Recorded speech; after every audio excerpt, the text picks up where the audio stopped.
Well, thanks for having all of us back. And this is actually the first panel that we're doing for this class. So I think it's going to be really interesting. It's actually quite a rare treat to get all of these different perspectives into one room, given that usually when you have a conversation, it would usually just be from the founder's perspective or from the investor's perspective or from the corporate perspective. But today we have all three of them together. So I think it's going to make for a really interesting conversation. So thank you all so much for coming. I know all three of you came in from heavy traffic from far, far away, all the way down in South Bay. So excited to hear more from you. I know that you guys have all read about the bios that were sent out, so I want all of you to tell us, well, the whole class, a little bit more about your background beyond the bios. You know, tell us a bit more about your background, your journey, and how you got here. Sure, you want me to start? So we could go either way. Hi everyone, I'm Ashini or Ash. I won't go too far into my history, but I'm an East Coast native. I grew up in Boston. I'm a mom. I have 2 kids, 2 and 5. I currently work at Google in the corporate development team. Prior to this, I was an investment banker. Prior to that, I was in business school during our 2009 collapse of the market. And then prior to that, I was a consultant, both strategy consulting and code development and implementing large systems. At Alphabet now, I spend a lot of my time on half of my time on the Alphabet side and half on the Google side and the corporate development team, which means we do acquisitions, investments, divestitures, spin-outs, creating JVs, and creating the new Alphabet companies that you guys might have heard about, like Wei Fund. And so I spend some of my time thinking about the Alphabet stuff, and then the other time on the Google side thinking about machine learning, our AI teams, and immersive computing. My name is Moiz. I'm also an East Coast native. I was an attorney during the 2009 collapse. I started an e-commerce business back in New York in 2000. Well, I stopped being a lawyer and started an e-commerce business in 2012 in New York. Sold into a small family office, and then started a direct-to-consumer deodorant business in San Francisco in 2015. Wei was actually our first investor, and then we sold the business to Procter & Gamble in 2017. And I run the business under the P&G umbrella today as an independent subsidiary. So hi everyone, I'm Wei. I was raised and born in China. I went to Singapore for high school. Came here 2008. I was in USF. Probably some of you are familiar with that school in downtown. So my major was entrepreneurship. I learned VC when I was back in USF. And then, so entrepreneurship was so my major was entrepreneurship. Entrepreneurship was a great major. I learned a lot of business skills, but there's some problem with entrepreneurship major. It's when you graduate, you are not able to find a job. So you either have to start your own business or join some VC firm. As an international student, it's really hard to find a way to join a VC firm or even get a regular job. So I didn't have any chance to start. I started my own business. I started my own VC firm by using my own money, and then it was a good time. I quickly raised some money from some institutional investor from China, and right now we're just a cross-border VC firm backed by a lot of Chinese internet tech firms such as Alibaba, Tencent, Toutiao, and many top-tier Chinese VCs like UpHonest Capital, Matrix China, IDG, and we have like around 40, 50 LPs. We have already invested 300 companies, including 7 unicorn companies and 40, 50 companies with more than $100 million valuation. And that's it. Awesome. So I know the theme of today is really to talk about startup financing, and so you really get this diversity of opinion across the panel where you get to hear what that process is like from a VC's perspective, from a founder's perspective, and also from a corporate perspective. So before we get further, I thought maybe you could tell us a little bit about your experience or one of the latest deals that you've worked on. Obviously, it's different for Moiz, given that you have to talk about your own company, whereas maybe for Wei and for Ash, it's more from kind of a deal perspective. Maybe walk us through a little bit about how that process worked to give folks a little bit more insight into behind the scenes what it's like.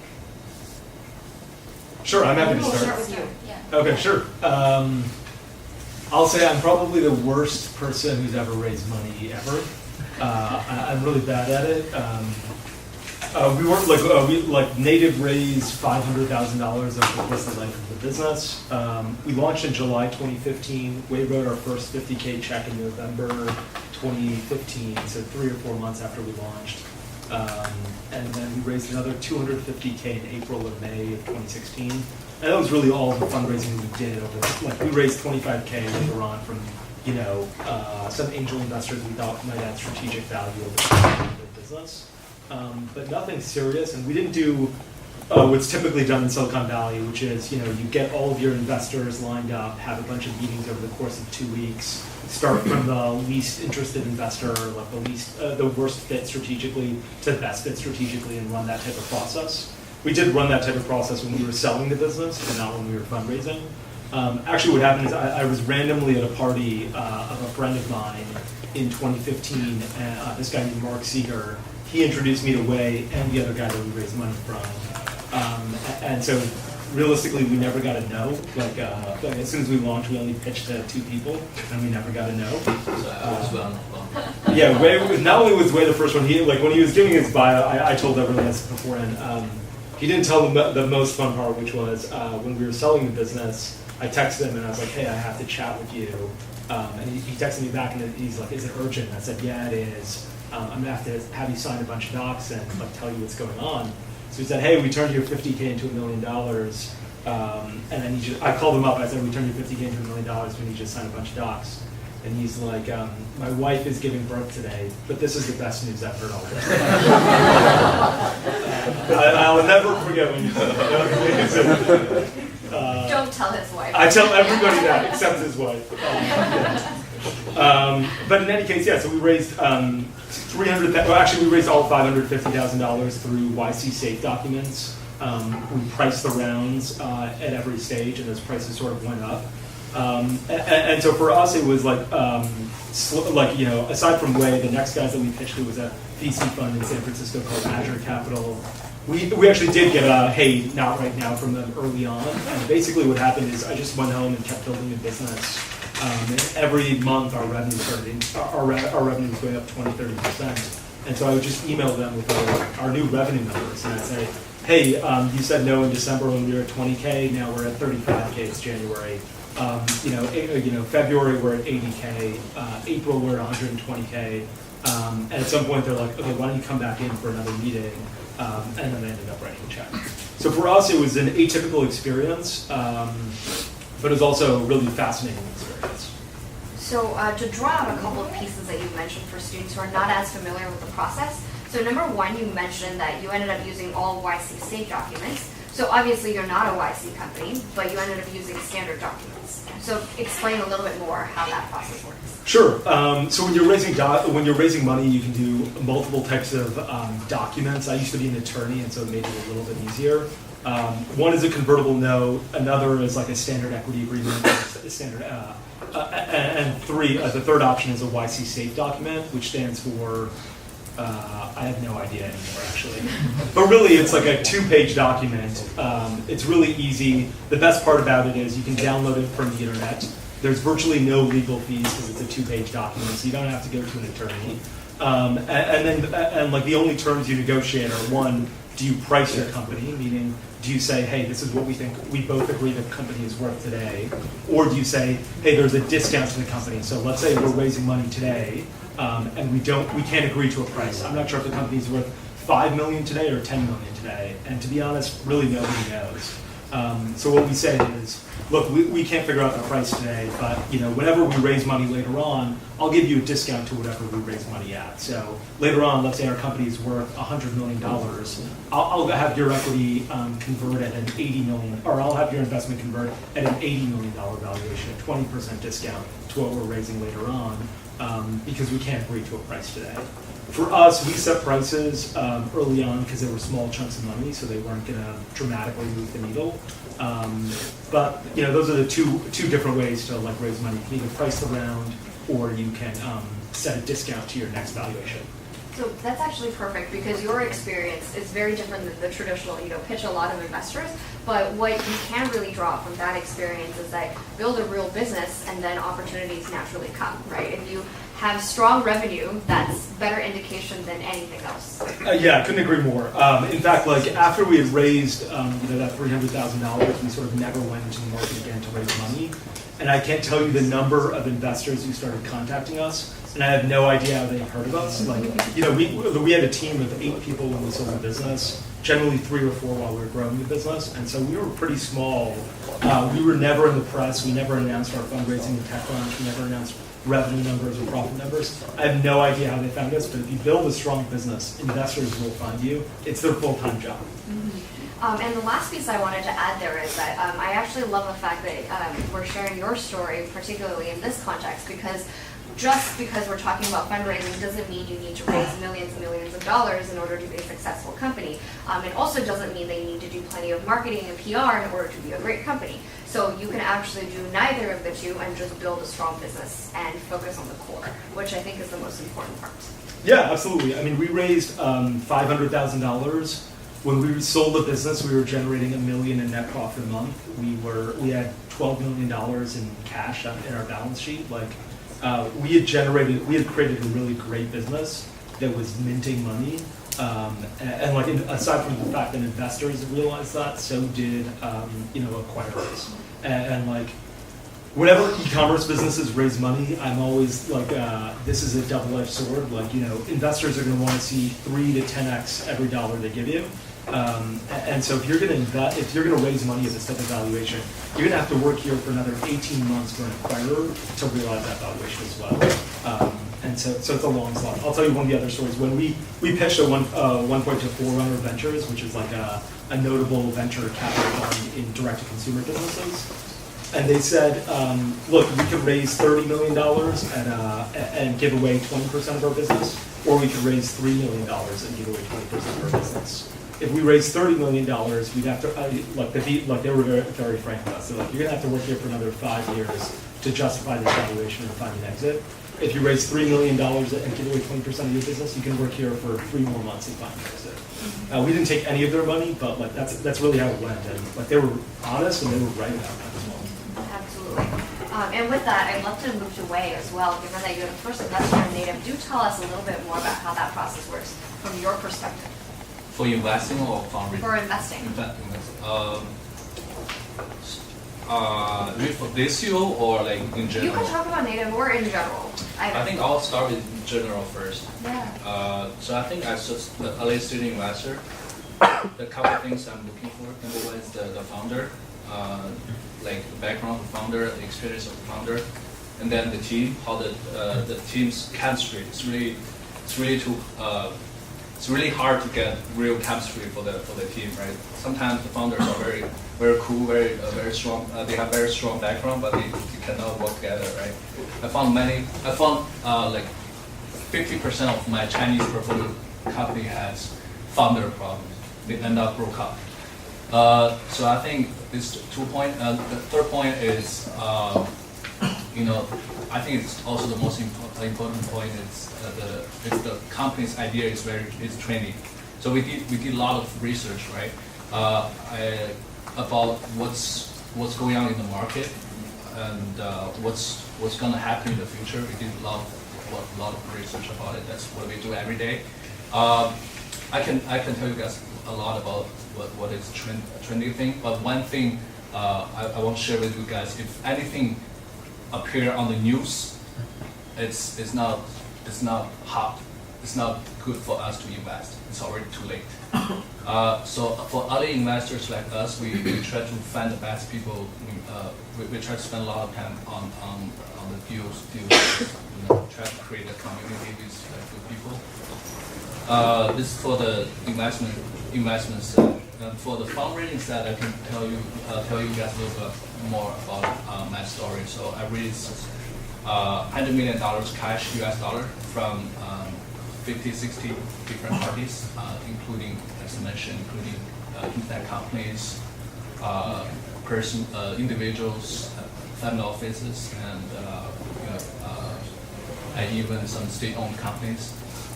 I think the best way to raise money is, you have to pick the best time to raise money. So when I raised my first fund, it was in a special time where the Chinese government pushed entrepreneurship. There used to be that entrepreneurship is the least important thing in China, and 2014, 2015 became the most popular topic in China. So I raised my first fund during that time when I was 24 years old.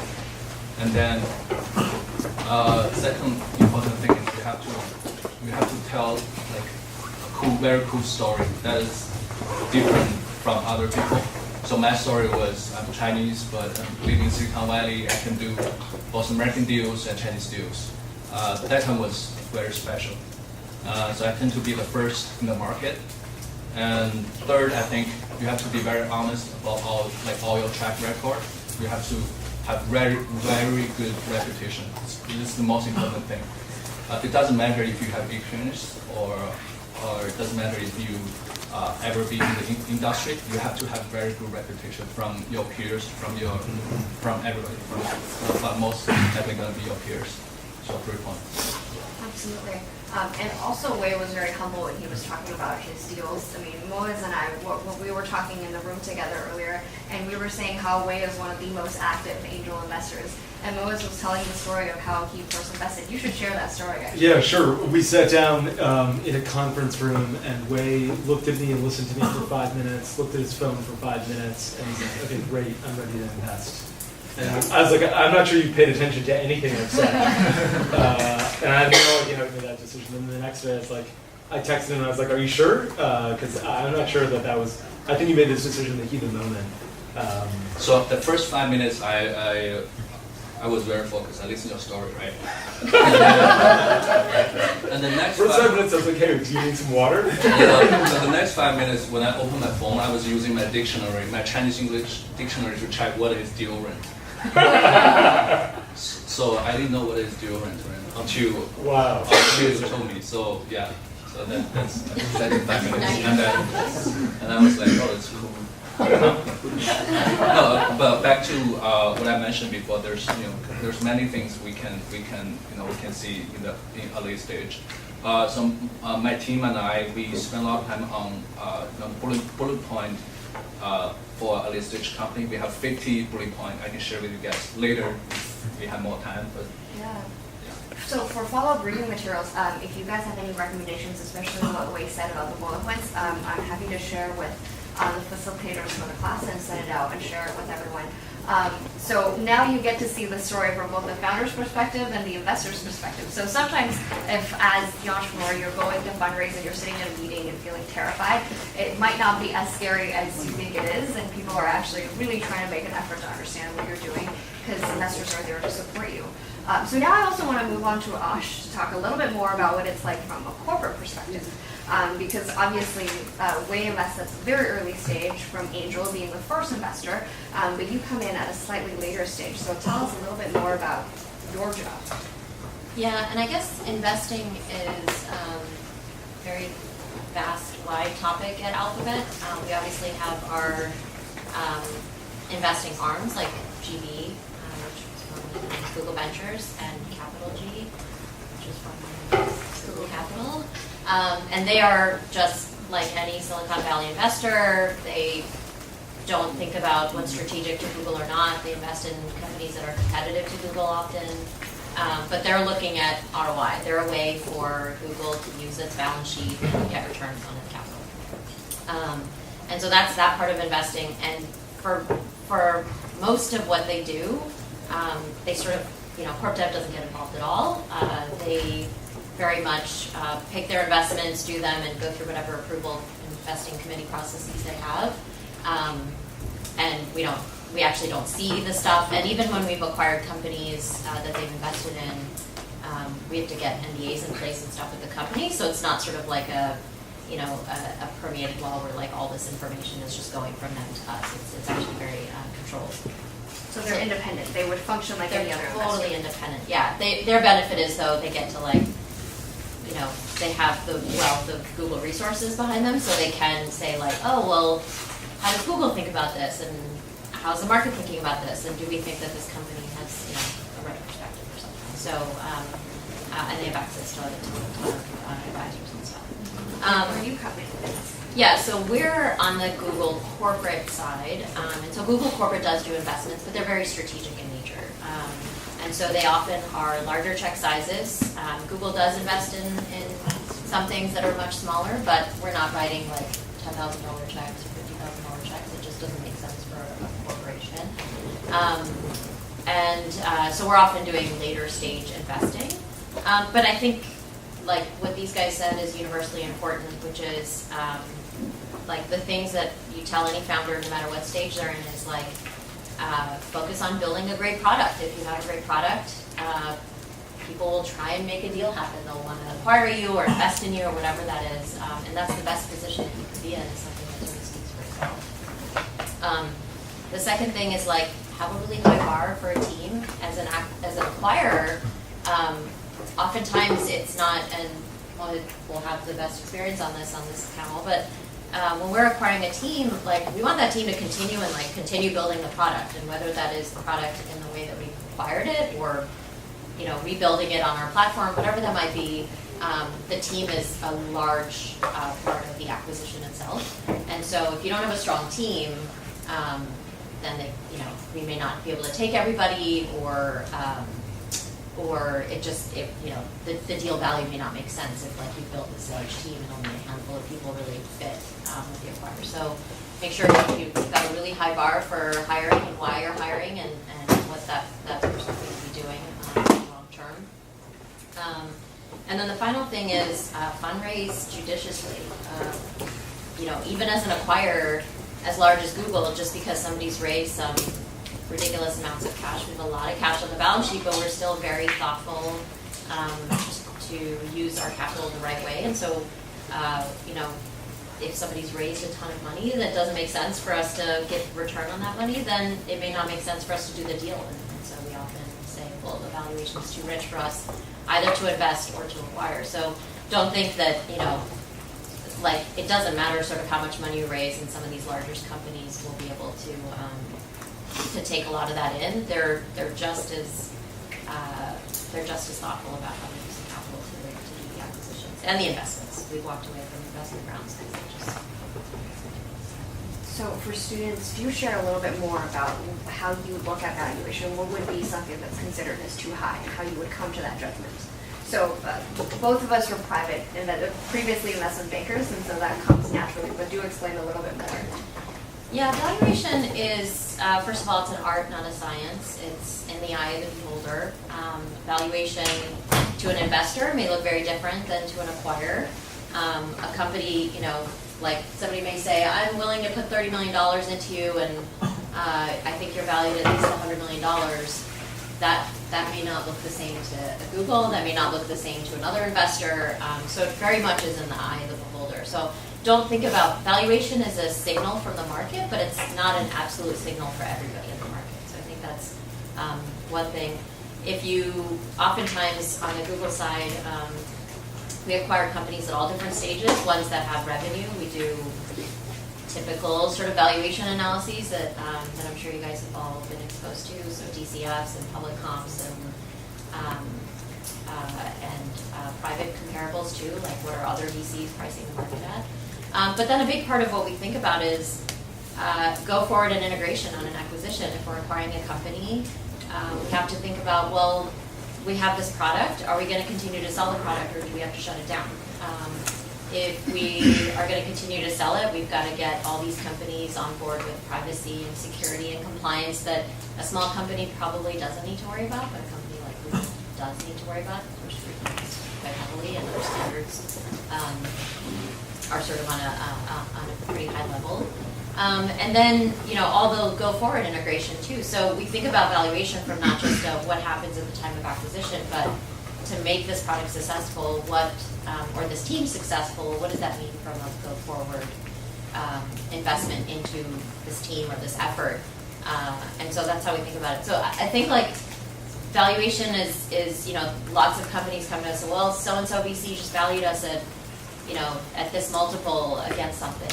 That just may not make sense to us because, it's not recognized. Or we may be doing the acquisition not for the revenue, but for the team and the technology. And so that valuation, again, can be very different than what the market may tell you. Absolutely.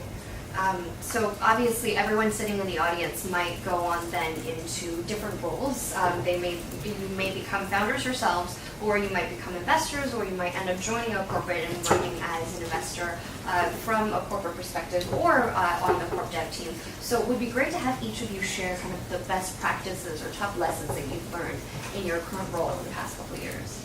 So how do we have you go first if you're comfortable? I think the best lessons that I've learned, I'm daily blown away by the level of intelligence and thoughtfulness with colleagues that I work with at Google. Some of these people are like the smartest people in the world, and they also still have questions. So I think my biggest mistake when I started was I felt like I was too stupid to ask the question in the room.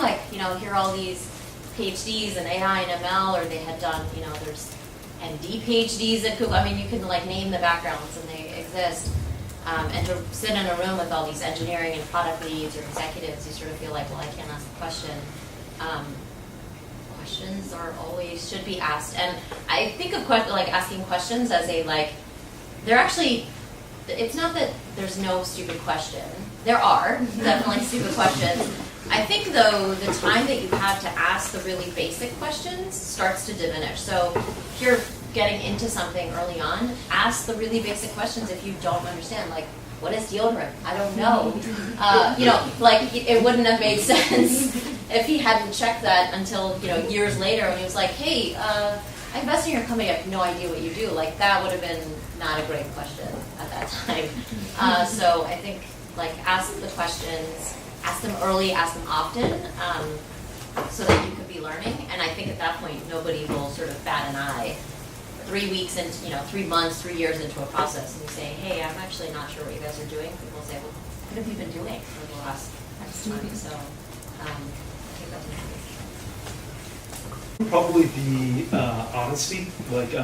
You really want to be, when you're building a business, first you want to be honest with yourself as to what's working and what's not, and where your strengths are and where they aren't. For me, it was clear that our business was working when it came to certain types of advertising, when it came to digital advertising in particular, and it wasn't working when it came to influencer advertising or raising money or operational success. There were a lot of problems we had in business early on. It was clear to me where I was strong and where I wasn't, and we hired where I wasn't, and I tried to focus on where I was strong. And two, I think what's really important is honesty with investors and acquirers. Since I sold Native, I've invested in a bunch of businesses, and I can't tell you the number of businesses that have sent decks, and when you dig into the numbers don't match what they told you earlier. Or when they tell you something, on Thursday, and on Sunday they tell you something that's completely different. I have a memory that lasts longer than 3 days, and so some of the times I'm just I know this isn't true because you told me this isn't true earlier. And so when we created, when we were selling the business, for instance, we audited our own financial statements multiple times. I rebuilt them from the ground up to make sure I knew where every number was. If someone asked me, what did you spend this $13 on Amazon in July 2016, I would have an answer. We built in buffers in case there was mistakes. And so there was a lot of honesty when we were selling the business, and also we were honest about where our problems were. We were like, hey, we're digitally native, but we're not good at understanding how to sell into brick and mortar stores and how to sell deodorant at Target and Walmart. We're not good at running TV ads. At the time we didn't even own our own trademark. And so every presentation had to be like, here's this huge skeleton in our closet that we're gonna have to talk about. And like we didn't try and hide it. We said it, and like I said it in front of everybody. And it's like I want to establish this rapport where you think that you're getting real and genuine information from me, and I'm not trying to hide things from you. Because once, like if you get the feeling that I'm trying to hide things from you, you're not going to want to do this.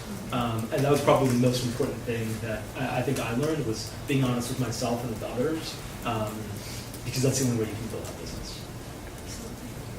I think there's a couple of things that I've learned. Number one, you have to admit that most success is based on the timing. So all the big success, either Tencent or Alibaba, from my shareholders, asked the founder of the company, told me it's all about timing. We didn't know nothing at that time when they built the company. Even for Zenreach, right? It's the largest private company right now. But 8 years ago, it was nothing. It was zero. So I asked them what's really going on. They told me it's the right time. Right? Mobile internet came, and then they were shifting the right time, and they tried to build the best product. And for you guys, same. It's the timing. Like you work very hard. Sometimes the result wasn't good, and you try to think there's anything wrong with you or your team. It's probably you should think bigger. It's probably because timing is wrong. That's one thing. Number two is you have to be confident about everything you do. So when I drop out from the college, drop out from my MBA, I wasn't sure what I should do next step. But I'm always confident about my decision, about what I have in my hand. I didn't go to the best school. My grade was very bad. I just told you that I almost failed all my class, literally all my class. But I understand. I have something in my hand. I can speak 2 languages. I understand 2 cultures, and I understand 2 business cultures. Right? I saw there's a huge amount of money dumping from China into Silicon Valley, and they need a translator. Right? So always positive, always confidence about yourself. There's something, you are special in the world, you're very unique in the world. So find the point that fit you. And then number 3, the third point is always think what you can offer to the people you are talking to. Do not think what you can get, but think what you can offer, right? It's really hard to do that. So when I do my business, I have 2 businesses. I have my co-working space, and maybe some of the Chinese students know my co-working business, and I have my VC firm. So I always ask my question, what I can offer to my customers, to my investors, right? If you can offer as many product or as many things as possible, you'll be super successful. So I always think what you can offer, even though you are students. So 3 points. And so we talked about kind of what your job looks like and some of the fun lessons. And I actually would love to hear a little bit more stories about kind of your day-to-day work. So what would be some of the things that you consider as your toughest challenges and proudest accomplishments?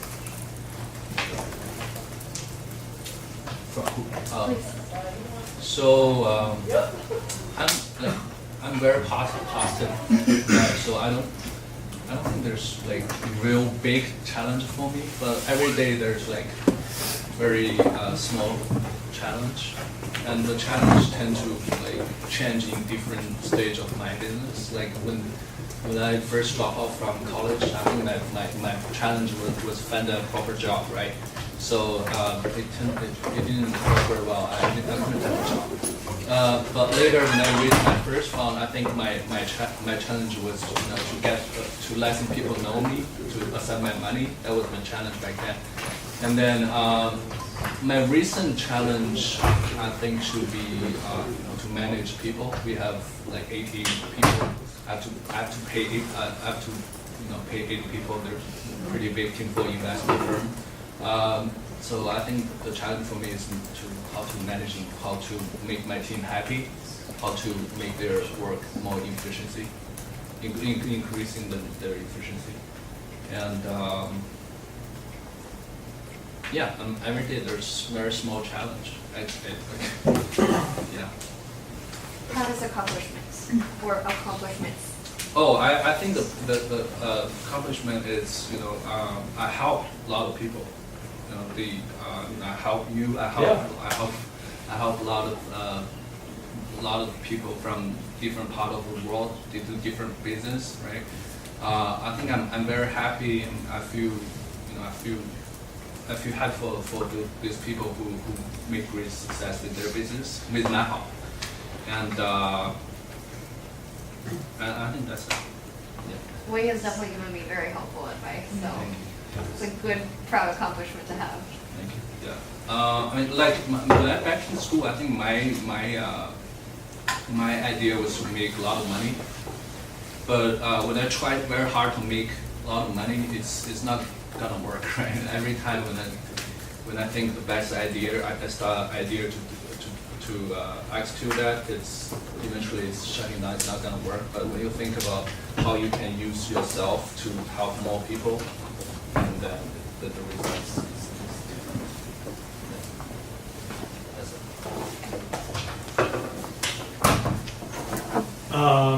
So the first question was, what were some of the challenges? The toughest challenges you had to overcome? I think for us, it was building like a scalable model early on. Like we didn't have a bunch of cash to burn on customer acquisition. So like you'll see a lot of direct consumer businesses raise a fortune, and generally they end up spending 40-50% of that amount on ads. It's what makes Google so successful, and it's what makes Facebook so successful. And what we did is we figured out a way to build a business that made money. So rather than spend spend $25 to get a customer who earned you $5, which is what shockingly a bunch of businesses do, we were able to spend $1 to get a customer who earned you $5. Going back to your original point, Wei, which was timing, it was almost exclusively timing that got us that way. We spent a good amount of time and money on Facebook ads, and in 2012, and I started to run Facebook ads in 2012, and the only thing you could hope for was somebody liking your post. And I used to I analogized it to basically like a revolutionary war campaign, where today Facebook and Google arm you with sniper rifles. So if I want to target a person who wears a hat with a letter C, I could probably find that on Facebook. And that's amazing. I have a sniper rifle when I'm advertising. And back in 2012, it was like a Revolutionary War cannon, and you pointed it in this direction. And sometimes the cannonball went over there and got you customers, and sometimes it exploded in your face. More often than not, it was the latter. So timing was certainly a huge component in terms of building our business.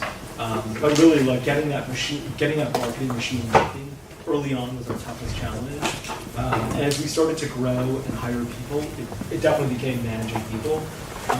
And I'll be the first to admit I'm a terrible person. I'm terrible at managing people. I don't enjoy it. I don't want to do one-on-one meetings. I want to get my hands dirty and do genuine work and not mentor people in the way I should. I think at one point, I hope to grow up and be able to mentor people, but it's not something I'm interested in right now. And people have left their jobs at Native as a result of that, and I completely sympathize and empathize with that. It's just who I am. And we've hired people to sort of help be mentors. But I'd say that's a challenge I consistently deal with, and something I'm getting slightly better at, but have a ton of room to improve. I imagine at Google, there's a very formal, structured process about mentorship and reviews and how to grow in your job. Yeah, I mean, each area is different, but yeah, for sure. As you move up, you could probably be an individual contributor, but the way to sort of get bigger and bigger scope is to have teams that build things for you, right? Yeah. Yeah, you can leverage other people. And for us, we're starting to get better at that, particularly with the help of P&G, which has been fantastic actually, helping mentor me to be a better mentor. But I think that's still my greatest challenge. Could you talk a little bit more about what it's like to now function as an independent subsidiary at P&G? So what is post-acquisition like? Yeah, so we were the first acquisition they did in about a decade. And so I think both from, I remember when we were what happened is when we were running the process, we hired an investment banker. They shopped the business around to a bunch of companies, including P&G. Nobody knew how P&G operated as an acquirer in the market because nobody had seen them before out there, or they hadn't in the last decade. And so, didn't really know what to expect. I'll tell you, I've been pleasantly surprised. They promised to keep us an independent subsidiary, and that's sort of that's what's happened. We have our own office, we have our own team. A lot of other companies would have acquired us, basically integrated us with wherever they are. So if we were acquired by Unilever, they would have been like, okay, everyone move to New Jersey and sit in this conference room and work here until you hate this job so much you quit, which would have happened really quickly. But instead, they're like, keep running this business independently. So we have our own office, we run our own marketing, we have our own P&L. And by P&L, I mean we run our own profit and loss statement. So as we generate revenue, we keep it separate from P&G's books and just on a monthly basis sort of pipe those numbers over to P&G so they can report about them. But otherwise, it's been a fantastic process as a result of that. I'll tell you the greatest difference has been the desire to grow and the scale that we have to grow. So, when we sold the business, we were probably a $40–50 million a year business. P&G is a $65 billion a year business. A $40 million a year business is not interesting to a $65 billion business. And so, if we don't, so there's a mandate to grow and a mandate to grow really quickly so that we can, actually have a huge effect on P&G. I think we had a large effect on P&G ourselves from a cultural perspective, but certainly not from a, EBITDA perspective. And so that's been really interesting because now all of a sudden, when we were not VC backed, we cared more about we still care about our profit and loss statement, but now we have a huge mandate to grow, and that's one of the most interesting part about it.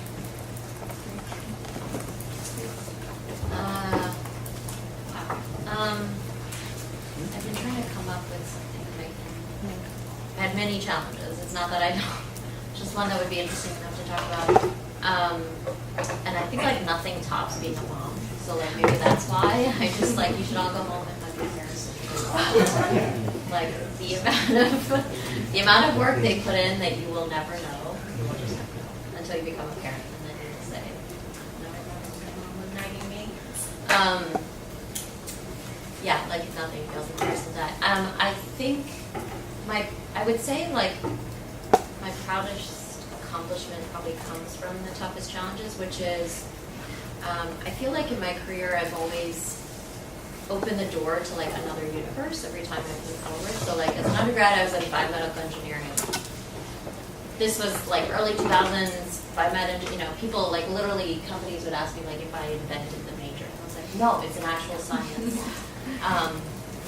Because then it was people were just well, do you know Java and do you know C and can you code and can you help us design silicon chips and stuff, and I was like, nope, can't do any of that.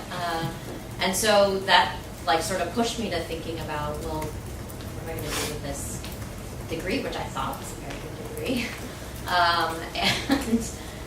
And that pushed me into well, I got to teach myself how to code. And so that was it. I worked in consulting, but mostly to develop and implement systems, and so I taught myself how to code. And then, that grew over some time, and I was like, well, you can't just code by yourself, you got to manage some teams to code. And I was like, I don't know the first thing about managing anybody. I'm 23 years old. And it was well, got to learn, and you've got this offshore team in India. And so I think these, that pushed me to the next level. Got there, and I realized, well, why are, I became this integration expert. So it was the cleanup crew when two companies merged, and we're oh, there's all this trash on the ground. Can you just figure out how these two companies should talk to each other? And I was what moron decided that these two companies should be talking to each other? Now I'm that moron. But just that piece of it was well, where are these decisions happening? I don't even understand who makes these decisions and why they make them. And I quickly realized I had to get a really deep understanding of corporate finance and decision making. And so I went into business school, and I uprooted my career, which I thought was going great. I went into business school, and then when I was in business school, again realized hey, if you want to understand this, investment banking is the quickest way to get this. And I thought, I resisted it for as long as possible. I said, you know what, we're just gonna dive in. I was one of the oldest associates, I think, or one of the older associates in the class, and it was like, well, but I'm gonna have to learn this, and this is the best way to learn it. So I think like, and each one of those doors just opened us like new possibilities. Classmates in business school came from amazing backgrounds of careers or experiences I didn't think were possible. And so I think it's like jumping in, like, you know, head first into things that are really uncomfortable and things you don't know how to do. It's not that bad once you're there, and it seems really easy when you're on the other side of it, even though it seems terrifying. And so my best example of that was, again, not work related, but I'd never been camping, or I didn't grow up snowboarding or skiing. It's not fun in the Northeast to go skiing. It's like ice. It's just awful. I get it in California now. But I didn't grow up in that, and I thought, well, there was a chance to go to Antarctica as part of the business school track, and I was like, I'm there. And everybody that knew me was like, you're insane. You've never gone camping. We were on the ice for 8 days, not indoors at all. I had never done any snow activities, and it involved ice climbing and snowshoeing and cross-country skiing, and I'd never put on a pair of skis. But I think that's like the perfect example of, it was, I mean, I wouldn't do it again, but like, I'm so glad I did it, because it just reminded me that you really can do, literally, I mean, it's such a cheesy thing, but you really can do it. You just have to like take the first step and start it, and then be on the other side. I think that's a perfect point to open up to questions, because now that we've talked about best practices, toughest challenges, we're also continuing to grow, but every single day we're doing things that are meaningful, that are interesting, that are continuing to stretch ourselves. So I think it's a really good point to open up to the audience. If any of you have any questions, whether it's about fundraising, building a business, what corp dev is like, anything like that, we're all here for you.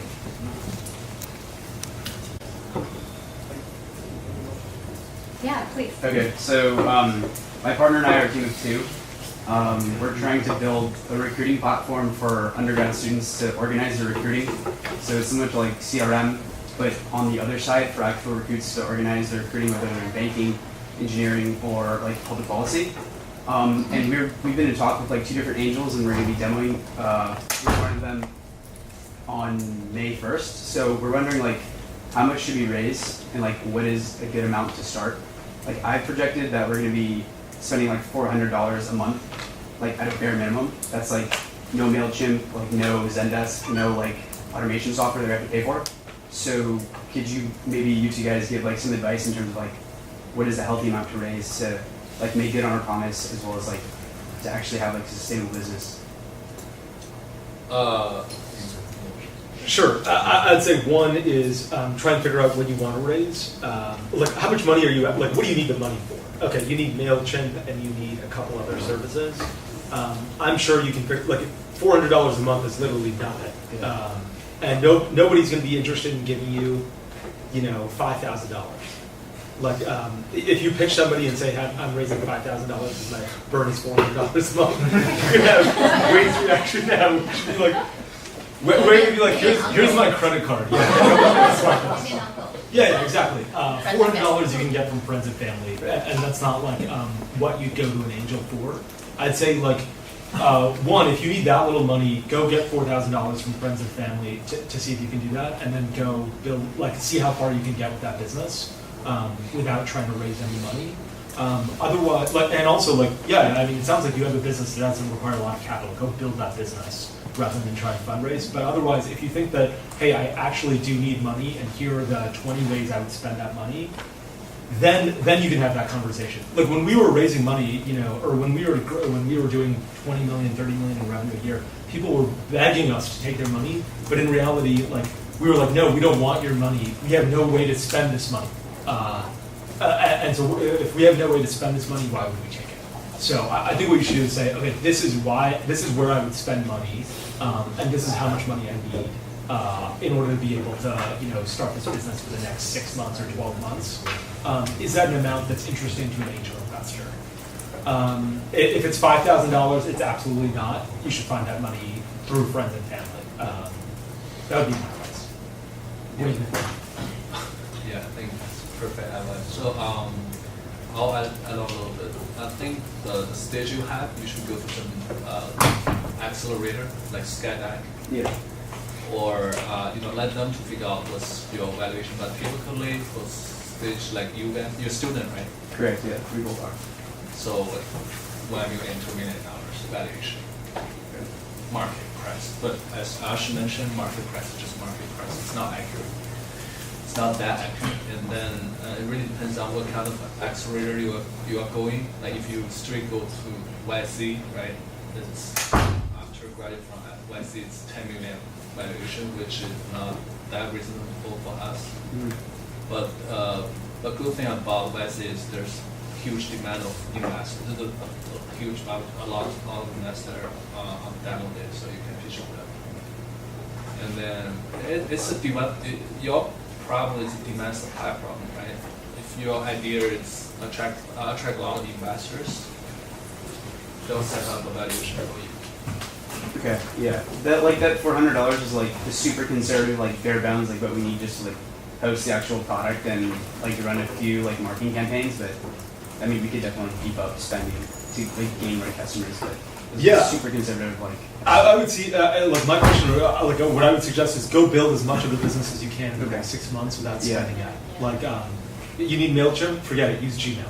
Write Right. emails in Gmail and use Streak, which is a free service to send out like, mail merges. Go see how much you can build of this business without spending $1. And once you're like, holy cow, this business is really working, I need to raise money because I can't keep doing this, then go do that. Yeah, I mean, if you can get a super conservative burn of $400 a month, that's fantastic. That's what you should aim for. So it's actually a great thing that your burn is low. And I was actually going to add on top of that, when Moiz was talking about build a real business, he means like get real revenue, right? So building a business is about actually like once you have your product, someone's willing to pay you for it. So if you're using $400 a month to build something, but you're not paid anything for it, that's not a real business, right?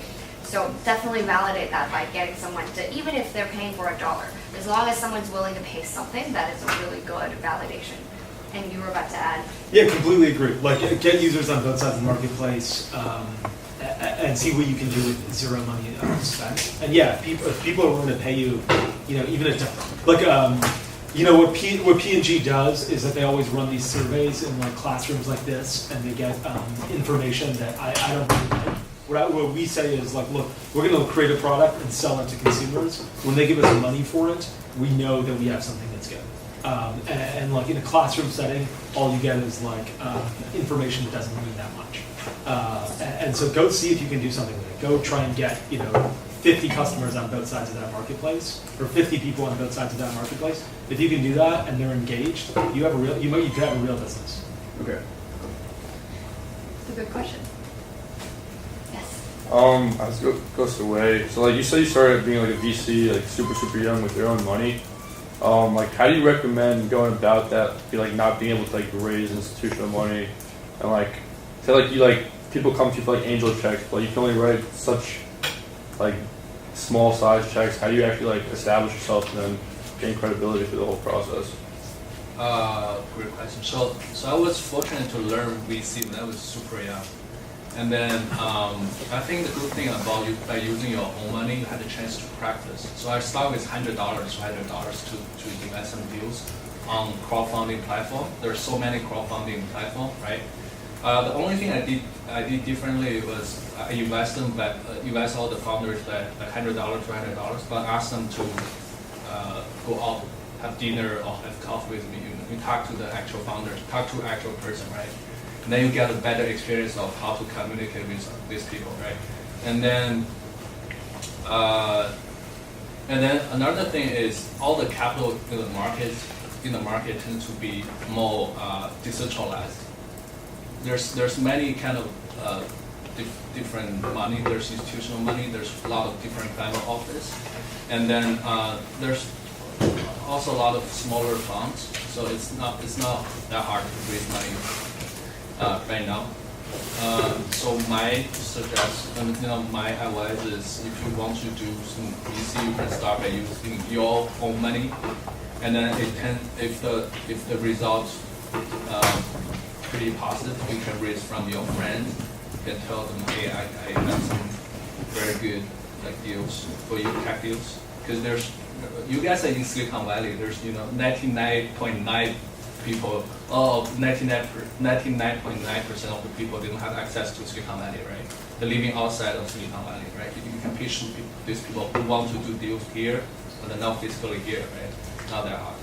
And then once you have even better result, you go another level and talk to bigger investors, bigger family office, bigger institutional investors. But my point is, being a young VC is an advantage. You have a better understanding of consumer tech, you have a better understanding of all the social apps because you guys are the users, right? Thank you. So I think that's really practical advice. I just wanted to add some structure onto that, which is if you look at the work that investors do, there's typically 4 steps, right? So investors have to fundraise themselves to have funding, and if you're investing your own capital, then you already have that in place. And then you have to be able to source and make judgment on deals, right? The third step is being able to help companies that you actually invest in. So if you're providing just money and no additional support, it's not really helpful because all money is green. And so at the end of the day, unless they're really looking for just money, it's better if you can help the startups that you're investing in a unique way. And then lastly is thinking about how you're actually going to generate a return. So if you're being an investor, then one of your key objectives is actually be able to generate a return for your investors. So thinking about how you're going to exit. And out of those 4 steps, Wei talked about how you get started. And so when you're thinking about this, also think about what your value add is, right? So in each of these steps, what are some of the unique things that you can do differently than other people? Thank you. Yeah. Anything else you want to add? No. Can I add a little question to that? Yeah, please. Can you go deeper in a little bit how you learned in the beginning? Me? Yeah. How learning? I think the best learning process is when the companies start to fail, right? Like by using your money, you could buy a lot of things. You could buy a car, right? But you're using your car money to invest in a stupid company, and it's shutting down, right? And then you learn a lot through the process. And then this one learning process. Another learning process is try to look as many deals as possible before you actually put in your own money. There's a lot of open source platform you can find deals, right? There's open demo days. There's SkyDeck demo days, right? I believe in Berkeley, right? There's a couple others. And you talk to the founders, there's a founder right there, right? Talk to the founder nearby, and then you each time you learn a little bit. Try to talk. So I talk to thousands of founders before I using my own money. Right? I talk to my friends, who have small ideas. I exchange ideas with him. And then you learn 2 best learning way. Number 1 is you fail, you learn a lot. Number 2 is you try to look the deal you missed.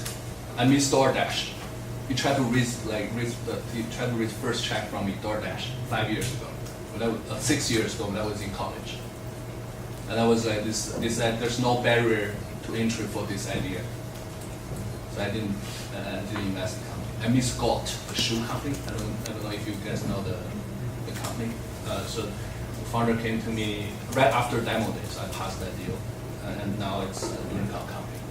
So best way to learn is from your actual failure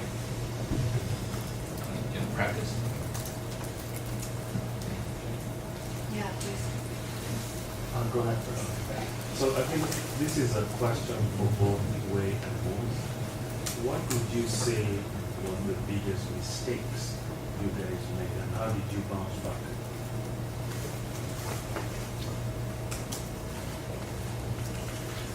Tough question. Okay, I made mistakes every single day, every single minute. But my idea is I never look all the smaller mistakes. But once there's bigger mistakes that affect your business a little bit,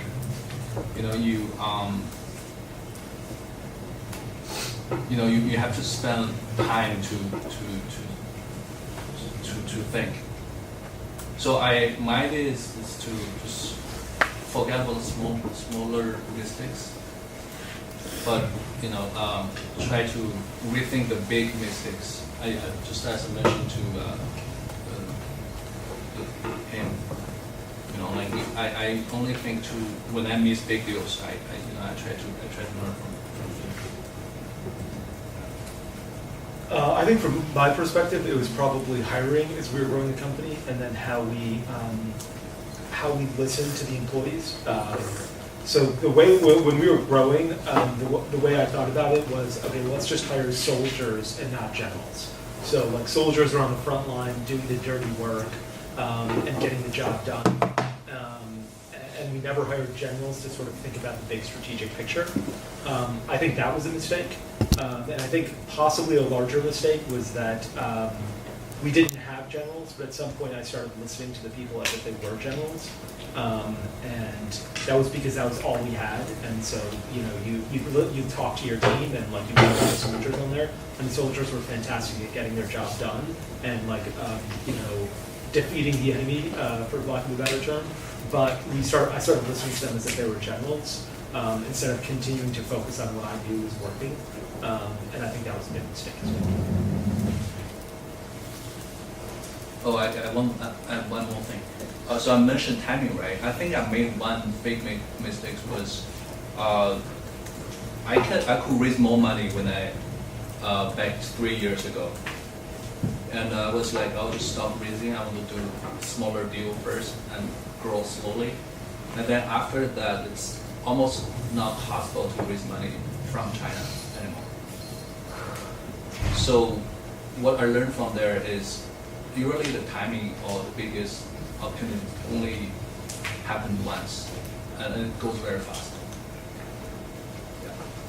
Yeah, that's a great point. In fact, I'm going to change my answer to that. Like when we launched, we were seeing a cost of customer acquisition at something like $2 in the first year, like a ridiculously low amount based on our metrics. Like for every, the way I put it is that we had this vending machine. You put in $2, you hit A1, and $10 came out. And we were like slowly putting in the money in there instead of throwing in as much as possible because it was working so well. And like Warren Buffett has this great saying where he's like, when it's raining opportunity, put out buckets, not thimbles. Like, and I think like we also missed that. Like, we did a decent job, and like, hindsight is 20/20, both for Wei and for me. But it was raining opportunity for us 3 years ago, and I put out a thimble, and I should have put out, horse, but like a bucket. Anything you would add? I think I would probably add it from the other side, although you said it already, which is the biggest mistakes that I've seen some founders make is not be productive deals, and nothing brings a deal to a halt, like a surprise that nobody was expecting. Doesn't matter if it's a good one, it's good, but if it's a bad one, it's catastrophic. And so just be forthcoming and honest, because nobody likes this. So, my name is Jackie. I'm the engineer at Amazon. So I got two questions, one for Wei and one for Moiz. So for Wei, it's more like for follow-up question for timing. So you mentioned if you already got the news and it's probably too late. And how you can tell if it's good timing versus bad timing? How you pick the best timing when you evaluate startups? I think for me, we have an advantage because, like as mentioned, we understand both Chinese business culture and U.S. business culture, and that represent like the world's two largest market, right? So there's a time lag, there's time gap, right, between these two countries. That's what like your alumni, what's English? No, you're talking about SoftBank. SoftBank, yeah. That's what he made his great deal, right? He sold Yahoo, and then he like in US, he saw Amazon in US, and then he invested Alibaba, and then it turns out the best deal he ever done, right? Same thing for me. I think that the time difference between these two markets is getting it's getting smaller, the gap, but there's still a little bit of timing difference. So we can learn from there. And right now, if you open your app, the US market, open the app, you can see a lot of apps is learning from the Chinese apps. But 5 years ago, all the Chinese apps are learning from US apps, right? So you get this is an easy way to find the timing difference for us. Another thing is, you have to have the ability connecting the very manual knowledge, right? That's a really hard skill, right? So you have to read different books, you have to read a lot of news, you have to talk to different people, different experts, right? You have to build your own expert network. And usually the manual important message from nowhere, it's from the shadow. It's not easy to find, right? I know the best salesperson is not the salesperson in Louis Vuitton, it's the salesperson who drives like cab back in China, right? So those kind of information or important people are not in your regular daily way to find them, right? So yeah, to suggest easy way, counter to market, read more international book. Number 2 is to find the people in the shadow, find the information in the shadow. Quick second question for Moiz. You mentioned you're a lawyer before, right? That's before right. you started the business. So what make you, quick lawyer? Yeah.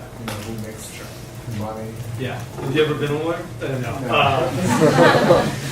In reality, I mean, one, being a lawyer is actually, I really enjoyed being a lawyer. So I know a lot of lawyers who hate their jobs. For me, it was really fun because you got to learn about businesses in a very short period of time where you had, a month. I remember we represented like a payday loan, one of those payday loan lenders.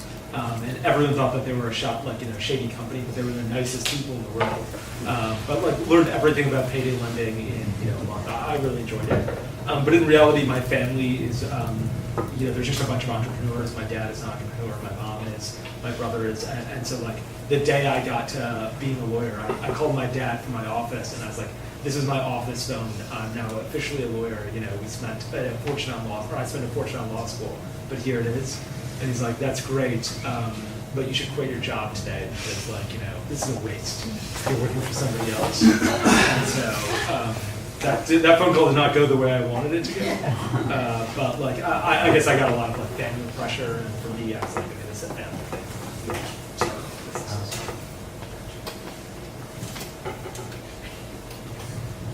Yeah, I wanted to ask Ashini a question. So, in corporate development, and I've been working as a business development manager for a startup, and one of the things I do is basically develop strategic partnerships. And I was just wondering, do you have what's some of your advice for navigating from a startup to connecting and developing relationships with bigger companies and just developing relationships maybe for acquisitions down the road or just in general just to build those relationships? That's a good question. So I would say I'm going to tease on a couple of things that Wei said. One is meet people to meet people. Just because you want to get to know them. Silicon Valley is actually it does become a small world, right? So you meet people, connect you. We were talking about how we are all connected, and that's literally all 300 people. And so I think it's important to have those discussions and meet, but do it the reverse way, right? You just want to meet you, understand how you guys think about it, talk to you a little bit more. It can be informal. It doesn't always have to be in that context. Use your network. So as corp dev, people ping and say let's meet and have coffee. That's great. It's great to introduce yourself to a corp dev team in a large company at least once. But I think use that then wisely afterwards. If you're sort of pinging every couple of months and saying, "Hi, I'm here again," it's what is there to talk about? There's nothing to talk about. They're going to be less likely to want to jump at the phone the next time you call. And again, be honest, share the right things with them. Hey, we are fundraising. Are you interested or not? Yes or no, and that's okay. And I think people appreciate that you're always sort of keeping them in the loop. we always have, this weird thing where like we get calls about like name a company, like plastic wrapping for sandwiches. That company has come across the desk before, right? Like everybody calls Google. And if you can sort of like in the back of your mind, sometimes it's through bankers or whatever, you can just see them being like, oh, gotta check the box, call Google. I don't know, it's like not helpful. Not that we wouldn't buy a company because there's a relationship, right? I think again, if the product is good, if the team is good, like it'll just sell itself. The relationships sort of matter less. People will find a way to connect you. But do it through like the reasons of like, I want to actually eat something, or how they think about it, or if they have advice for me, and I have some companies I want to show by them because I think it might be interesting to them. Once you start developing those kinds of relationships, it's like a very easy way to have those conversations. I was going to add on to that corporate piece a little bit. I was actually just on a panel earlier today with folks who sit on the boards of some of the largest public companies, including Staples, Best Buy, Bank of the West. And one of the things that they said about the best ways to engage a corporate to have a conversation early, which I found interesting, was that they were like, the best way to engage them is to embarrass them by having better business. So if you're trying to build something in a space that you think they might be interested in, then do that business fundamentally better than them. And that's how you can get their attention. So the best intros usually come from shared clients. So if you successfully sold to a customer that they also have and they're losing that customer, they definitely want to know who you are. And then we'll come back to this side.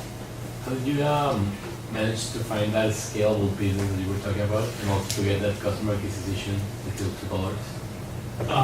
Yeah, it's exactly what Wei said about when you're investing in companies. Once you start losing your own money, you quickly find ways to stop doing that. So I remember the first week we lost like and it was my money at the time. I lost $5,000 on Google AdWords. And I was like, okay, I'm going to stop this because this is terrible.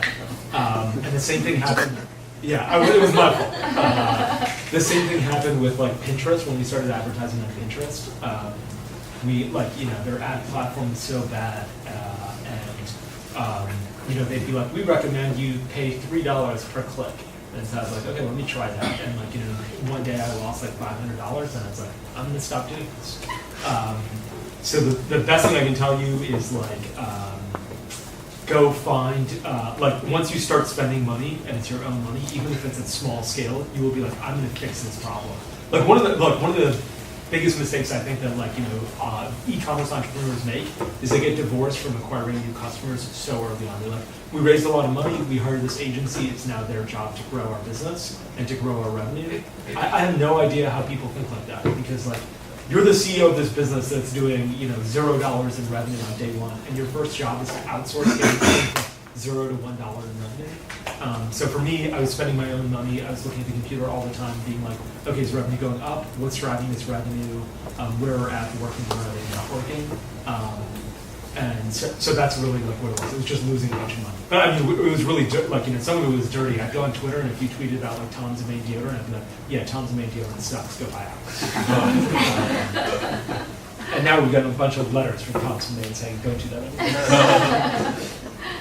anymore. So really, it's just lose money and we'll figure it out. But in reality, there's a lot of advertising platforms today, right? So today, if we were advertising for deodorant, I'd say an easy way to do it would be to try to understand Google AdWords and then spend money there, and then look for people who are looking for natural deodorant and advertise to those people. It tops out though, because there aren't that many people looking for deodorant and searching for it on Google. I know I've never done it. And so for us, we had to create demand. And the way I thought about it was like the movie Inception. You don't know you want this, but I have to create this idea in your head that you want our deodorant.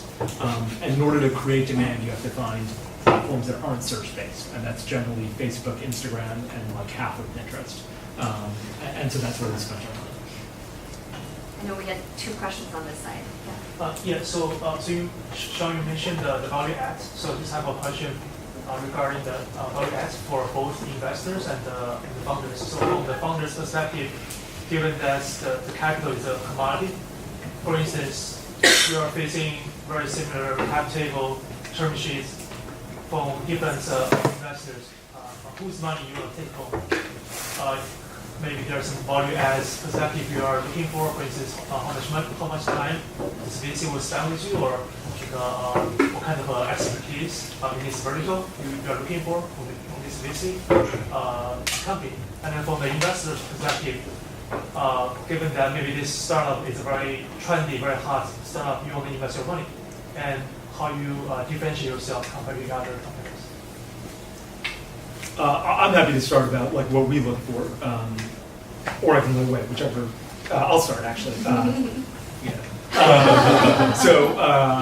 First thing we'll look at is like sort of size of fund.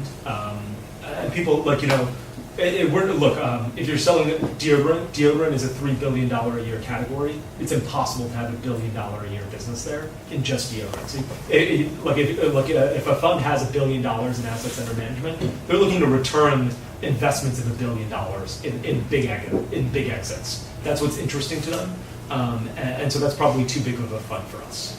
So one, I want to make sure that the size of the fund is aligned to the company that I'm building.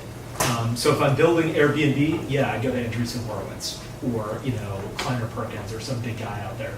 If I'm building a direct-to-consumer business, Andreessen Horowitz invests in some of them, and that's not a good idea for Andreessen Horowitz because they're not going to return Andreessen Horowitz's fund. So one is size of fund, but more importantly than that is my personal relationship with the person that I'm talking to across the table.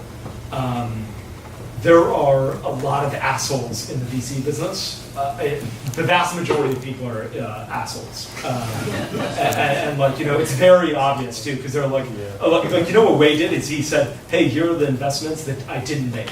Do you know how many VCs have done that? 0. They never talk about that. They'll be like, I invested in Ring, I invested in Airbnb.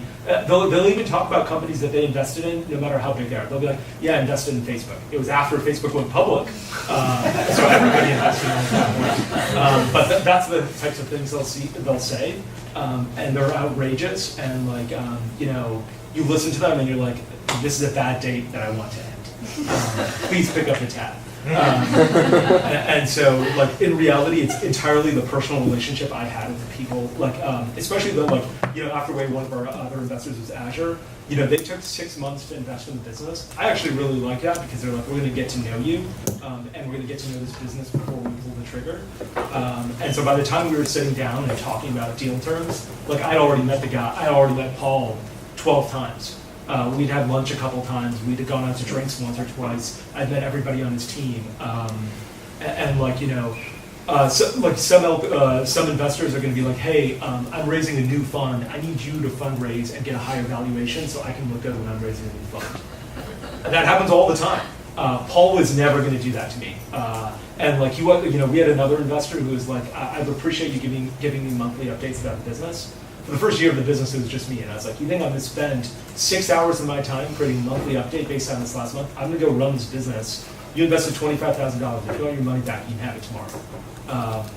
And then he's like, okay, I'll forget it. I won't say anything. For me, it was like, let me run this business, and when I need you, I'm going to call you. And you pick up the call as if I'm calling the bat phone. There's a bat phone in your house. When your wife is giving birth, you pick up my phone call. I had a bunch, all of our investors were phenomenal. Nobody pressured us into doing things that we didn't want to do. Every time I had a problem with the business, I would call them, and they were there for me. And it was because we had these personal relationships. And even now, I still hang out. I went to Wei's, holiday party a couple months ago. We still hang out because I have personal relationships with them. That was the most important thing for me. I think Moiz answered most of my answer. But from the investor perspective, there's so many amazing VCs in Silicon Valley, right? There's Sequoia, KPCP, a lot of amazing VCs, world-class VCs. But there's a couple of things they don't have. I think I have. It's number one, a more international than them. They're very good at Silicon Valley or American market, but not good outside US. So I think I can offer a lot with the global vision. That's how I started. And number two, this is a pretty big picture, right? You can go from very small picture, as Moiz mentioned, right? Entrepreneur, being an entrepreneur or start your own company is tough. It's not easy, right? So I think all the entrepreneurs need a friends, not an investor. So my way back in 5-6 years ago was just be friends of all my portfolio companies. I never ask how their business do. I ask them to go out, hang out with me. I tell them some jokes, and then they were like, nice guy. I think one is because all these people I invested, I really truly respect them a lot. I can learn a lot of things from these entrepreneurs. And then if you have this real respect, and then people will respect you. Do they really just like want to figure out and want to be a good partner to you? And so some do what they do because they have to return cash to like very large investors. And so just make sure like when you're getting married with these people, like even if it's a short amount of time. And so just make sure they're the right people because money changes people, I think. So. And I guess for the same reason, don't necessarily fundraise unless you have to, because exactly like you said, once you take investors, that relationship doesn't change. I know we have one more question, and then we'll come back to this side. Yes. Thanks, a lot of great info today. I'm going to jump on the way about timing. I had an app idea for about 8 years, but finally I'm starting to see some more out there already. So I finally decided to incorporate it, right? I find out it's very hard to find like, developers because I'm not a technology guy. So is there any advice you guys can give? Because investor won't invest unless I have some kind of prototype to show to them. But then... Finding a partner, finding a co-founder? Yes. I think the easiest way is just to go out networking, right? So go to parties, join this kind of conferences or class, and then there's LinkedIn, right? You can find right people through LinkedIn. When I was in China, it's just a lot of random parties, right? You spend like millions of hours to talk to people you never work with. It's better in the US. And there's LinkedIn, you can filter people, you can co-email people. Do write good co-email. Write some good co-email and ask right people to help with you. Because some that I talk to, they like the ideas and they're, tell me what's this idea you have, right? And so you give them the whole secret sauce. And okay. Then months later, you don't hear from them. And, so it's tough in this area. Yeah, it's tough to start a company. Yes. It's always tough. But you have to solve the problem every day, right? You have to get used to this kind of thing. So, if you email people 10 times, it's not going to come out. Email him 20 times. Right? You have to conquer all these smaller things every day. And actually, I was going to add a small point. Based on what Ash was saying earlier, she didn't know how to code before. She learned it herself because, she felt like that was something that was an important part of her career. And so if that is literally the only obstacle that's stopping you, well, two things. One, you could learn to do it yourself, or two, there's plenty of tools that you can now use, right? You don't actually have to code everything from scratch anymore. It used to be that you need to know HTML, you need to know how to design a great looking website or a great looking app. Now there's plenty of solutions you can just drag and drop. So there's actually things that you can conquer. But if you're trying to build a fundamentally technology-driven business and you don't have a tech background, then that's probably where you need to sit down and reflect and reconsider. So I would say from an investor's perspective, it's important to think about whether or not the team that's building that idea is the right team to build that idea. Because most likely, there's really no new ideas under the sun. Every single idea people have probably heard of. Even if it's something that founders think it's, the secret sauce, investors might have already heard it a couple times before. So the decision, I think, really when investors are looking at it is really, is this team going to be the team that takes this idea to the largest that it can be? Yeah. I can have an off-topic question for Shini and Xiao. Yeah. You guys both come from sell side, and you're now on the buy side. I actually did 2 summers at investment banks, and I was just wondering, what what made you like choose shift? I know it's like a typical shift to make, but like, what are the differences you see in terms of like actual productivity you guys output for not only like the funds that you manage, but also like the co-founders that you're working with? So can you just speak a little bit on like the differences between self-investment? Please. Yeah, and I think like for me, banking was sort of just an end, a means to an end, right? Like it was a skill that I needed to learn, and I knew that was like one of the best ways to do it. The biggest difference is you're like in banking, you're very transactional. You sort of like execute it, you move on. You have no idea what happened after the fact, right? You might if you're hanging out with the team and developing relationships, but really like you don't know if it was the right transaction, the wrong one. It's like not, and it frankly you don't care. I mean, you really don't. On the buy side, everything we do has lasting impacts, right? Like we always have this saying that the work actually starts the day we close a transaction. So when we acquire a team, or even when we're investing, right? Like you're building this long-term relationship, and you actually like that's when the heavy work starts, is trying to figure out how to integrate a product or how to roll out a new one or whatever that is. There's a lot of work involved, and so you have to be strategic about how you're thinking about it. And so you're looking at it from lots of different lenses. It's not a one-time transaction. It's a like, oh, we're going to acquire this founder to come in. Is this the right team? Like, are they googly? Which is a verb that we use. But it's true, because it's like, are they going to fit into the culture? Or are they going to stick out and want to leave it a year, and they're going to be miserable because they hate you?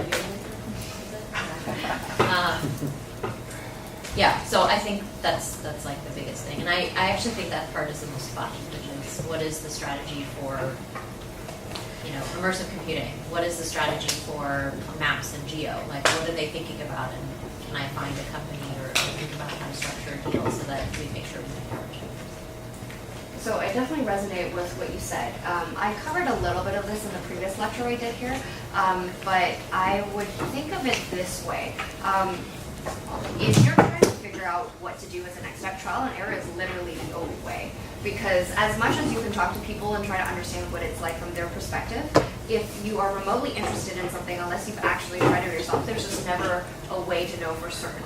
And so as you can tell by everyone sitting on the stage, we've all done different things in our lives before we kind of figured out where we want to be. And it doesn't necessarily mean that we have to be in this for the rest of our lives. It could naturally evolve and turn into something else. And so I think the consistent kind of characteristic across all of us is that we're all entrepreneurial in some sort of way, even if we're on the investing side or we're on the corporate development side. There is that spirit of, I want to figure out what skills I need to build, what company or what problem I'm trying to solve, and I'm going to gain the skills to do that.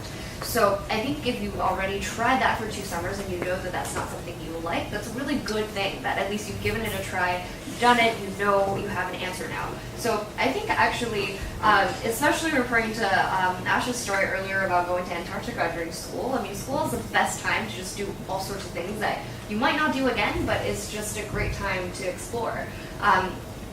Earlier, I know Moiz and Wei were both talking about mistakes. This is not necessarily a mistake, but one of the things that I probably regret the most is not traveling more in school.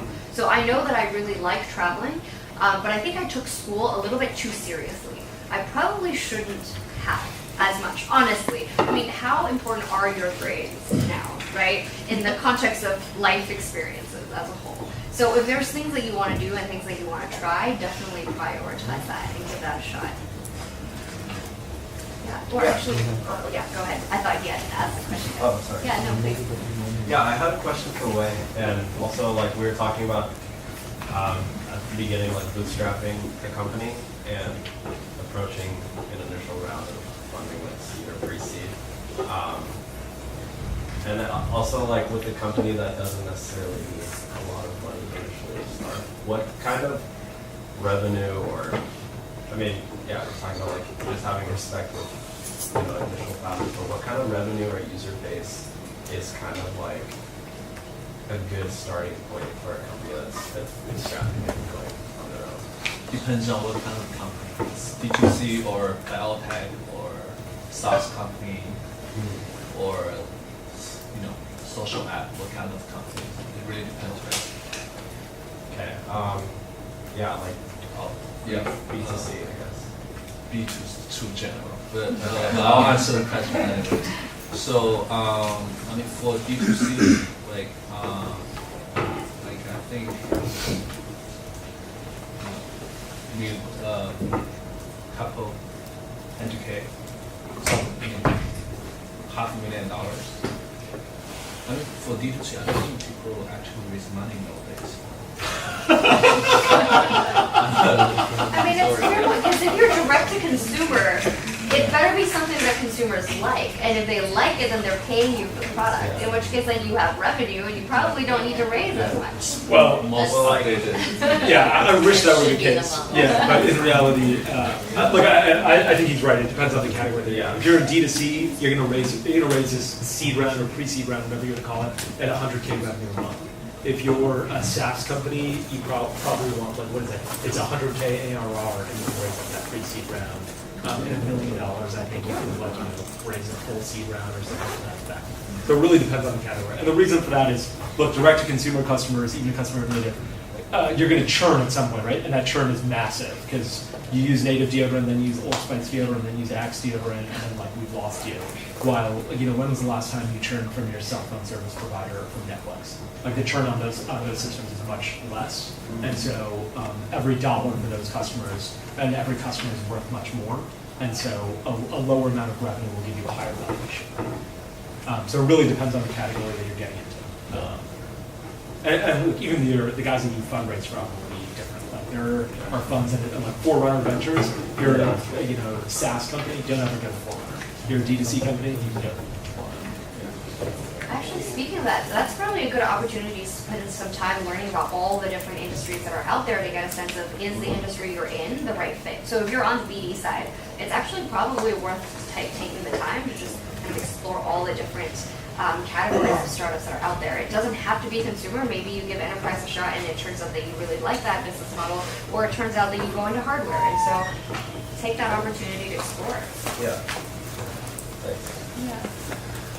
I know we have one last question, and then I'm sure everyone's willing to stick around for a little bit. I know it's getting late, so I won't keep you too late. But you guys are very welcome to come up and just say hi. And actually, before the last question, the last thing I was going to mention is that obviously the fact that you're here today already is taking a huge step forward in terms of being proactive, asking questions, getting to know the industry better. But the top thing that I always recommend is whether you're a student or a professional, being as proactive as possible. Wei talked about writing cold emails, Ash talked about asking questions. But the more steps that you can take to get yourself in front of people to learn as much as possible, the better. Especially for Berkeley students. I actually don't see Berkeley students very much at Palo Alto-based or SF-based events, right? But if you do go, I mention this all the time, like if you do go as a Berkeley student, you really stand out. Because when you introduce yourself and you say that you're from Berkeley, they're like, wow, you came all the way. That helps you stand out, right? It's a natural advantage. So we'll take that last question. Yes. So this is for so you come from a lawyer background. How did you stumble upon this idea of do you have any, just in the lab somewhere playing with chemicals? How did you come and figure out, okay, I think I have something here that I can take away from Old Spice? Sure. Yeah. Pretty sure the Department of House has playing with chemicals in that at home. In reality, for me, it was like if you ever buy one of those other deodorants or antiperspirants, like I remember when I was in New York, I was standing in line and waiting to read the pharmacy there. I'd flip around Axe deodorant, which is what I was using. But they had these commercials on when I was 16 that if you apply Axe deodorant, women flock to you. Not true. But in any case, I'd read the deodorant label, and I could not even pronounce a single word on the back of it. And I was like, I was in my 20s at the time, and I was like, this is the only product I use on my body every day. And it stays on my body for 23 hours and 45 minutes a day. It's on there when I sleep. The only time I wipe it off is when I shower, and as soon as I get out of the shower, I put it back on. So if I don't understand a single ingredient on the back of this thing, this cannot be good for me. I should at least be able to pronounce one of the words. And so that was sort of the genesis of the idea. I mean, timing was fortuitous.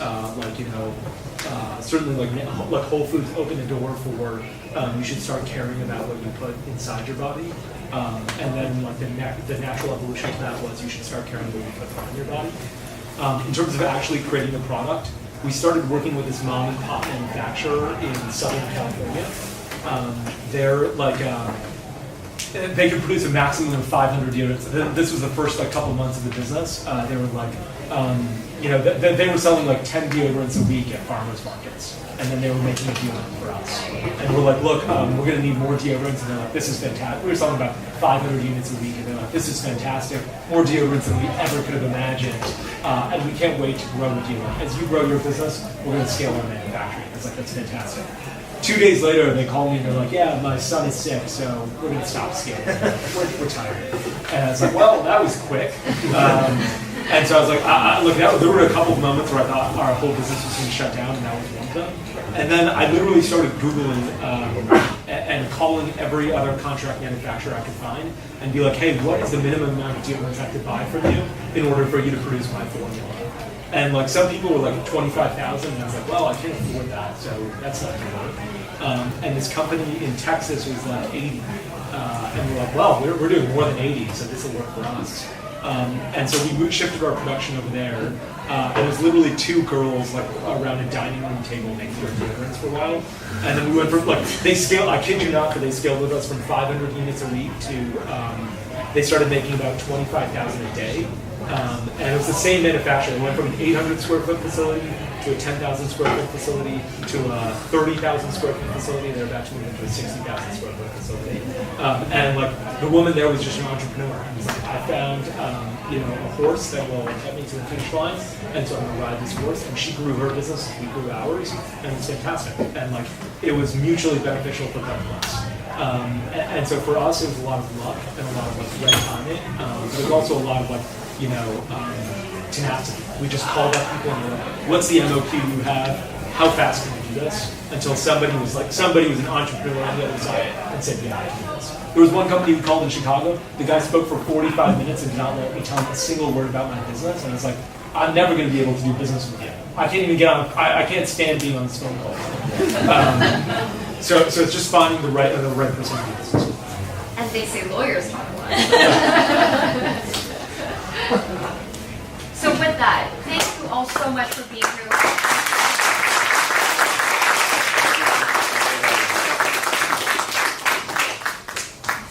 Thank you.